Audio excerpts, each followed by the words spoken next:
Hi friends, welcome to my channel MK Tailoring.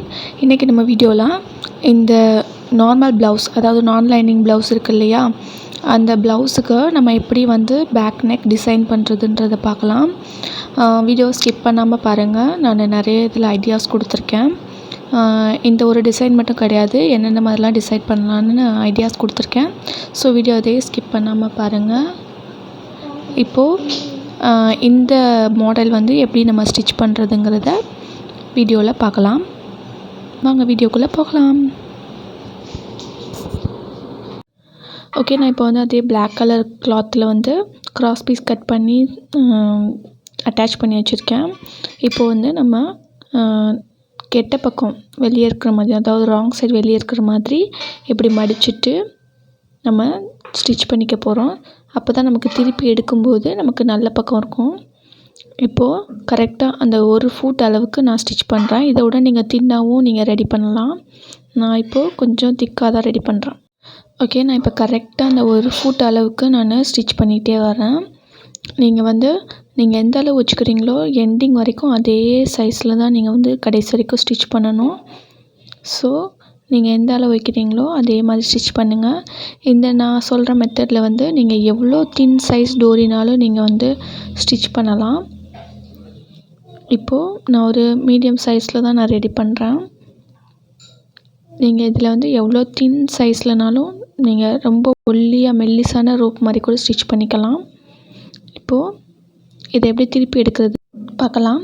இப்போ பார்த்திங்கன்னா நான் மிஷின் ஊசி எடுத்திருக்கேன். இதில் ஊசி நூல் கோர்த்து வச்சுருக்கேன். இப்போது இது இந்த மாதிரி உள்ளே விட்டுட்டு நாட் போட்டுக்கோங்க. இந்த மாதிரி ஒரு 2-3 நாட் போட்டுட்டு அந்த கேப்புக்குள்ளே இப்படி உள்ளே விடுங்க.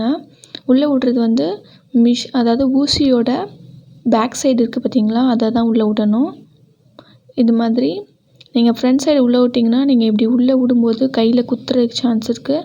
ஸோ மிஷின் ஊசியோட பின் சைடை இப்படி உள்ளே விடுங்க.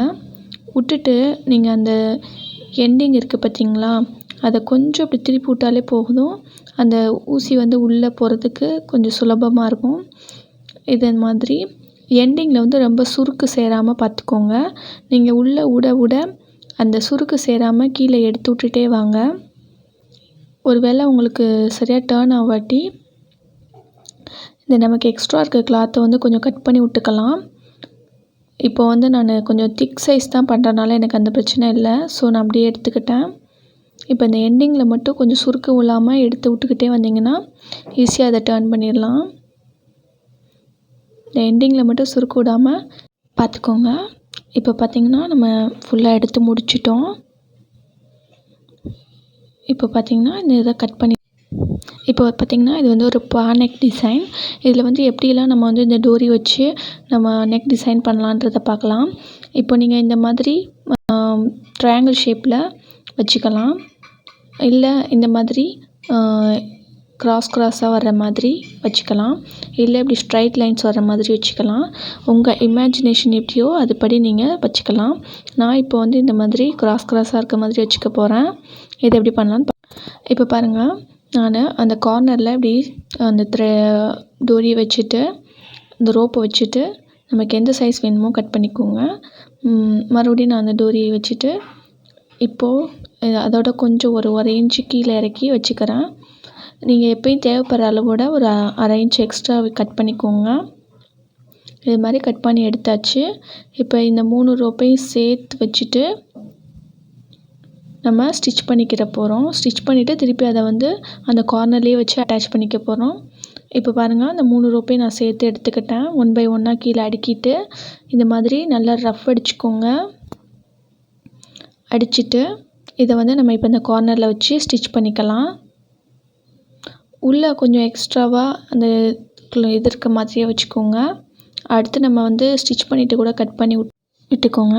இப்போ பார்த்திங்கன்னா கரெக்டாக நம்ம எந்த இடத்துல எடுத்து ஸ்டிச் பண்ணணுமோ அங்கே நான் இப்படி டிசி மார்க்கர் வச்சு மார்க் பண்ணிக்கிறேன். மார்க் பண்ணிட்டு நீங்கள் ஸ்டிச் பண்ணிங்கன்னா கரெக்டாக இருக்கும்.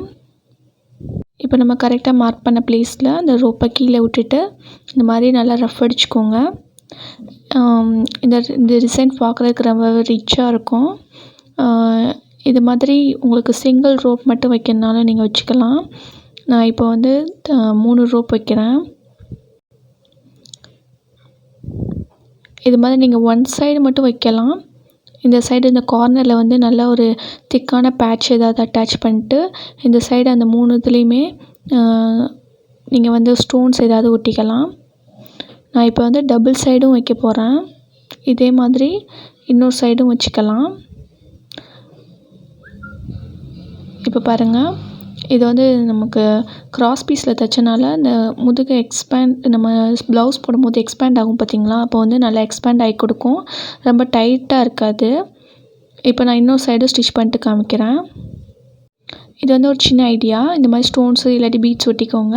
இந்த கார்னரில் ஏதாவது பேட்ச் ஒட்டினீங்கன்னா சூப்பராக இருக்கும் பார்க்குறதுக்கு. நான் இப்போ டபுள் சைட் தைக் பண்ணிக்க போகிறேன். இப்போ பார்த்திங்கன்னா நான் இந்த 2 சைடுமே ஸ்டிச் பண்ணிட்டேன். இந்த மாதிரி நமக்கு நெக்கு எக்ஸ்பேண்ட் ஆகும்போது இதுவும் நல்லா எக்ஸ்பேண்ட் ஆகி கொடுக்கும். நம்ம பிகாஸ் கிராஸ் பீஸில் வச்சு தைச்சிருக்கோம். நீங்கள் உங்கள் இமேஜினேஷனுக்கு ஏற்ற மாதிரி 2 ரோப்ஸ் இல்லாட்டி 3 ரோப்ஸ் நீங்கள் எத்தனை நாள் இந்த மாதிரி அட்டாச் பண்ணிக்கலாம். பார்க்க இந்த மாதிரி நல்லா ரிச் லுக்காக இருக்கும். நிறைய பேர் வந்து நார்மல் ப்ளவுஸில் வந்து எப்படி வந்து டிசைன்ஸ் பண்ணுறதுன்னு நிறைய பேர் கேட்டிருந்தாங்க. ஸோ அவங்களுக்காக தான் நான் இந்த வீடியோ போட்டிருக்கேன். இது வந்து பார்க்க ரொம்ப அழகாக இருக்கும். நீங்களும் இதை ட்ரை பண்ணி பாருங்கள். ட்ரை பண்ணி பார்த்துட்டு எப்படி இருந்ததுன்னு கமெண்ட் செக்ஷனில் சொல்லுங்கள். தேங்க்ஸ் ஃபார் வாட்சிங். பாய்.